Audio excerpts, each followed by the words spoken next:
Welcome back to the lab. My name is Chris.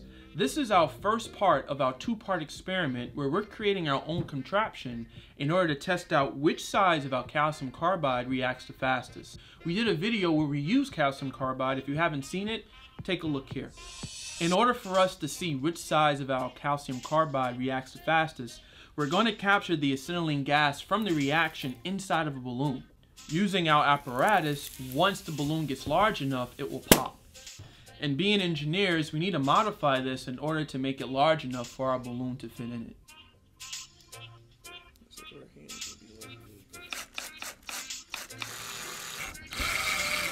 So the purpose of these two small beams is just to make sure that when we place our water bottle in, which we're going to use for our reaction, that it becomes stable. As you can see, it's nowhere that it can go.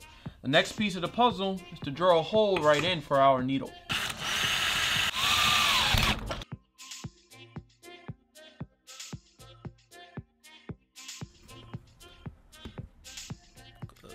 I'm sure many of you guys laughed at me. I'm not the best woodworker at all, but you know, this does the job for us.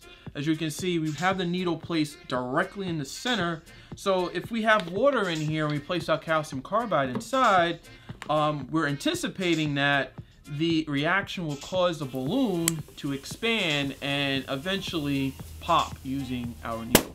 Make sure that you guys comment below with your suggestions and also your predictions of what you think is going to happen with the next video with our different types of calcium carbide. Check you out later.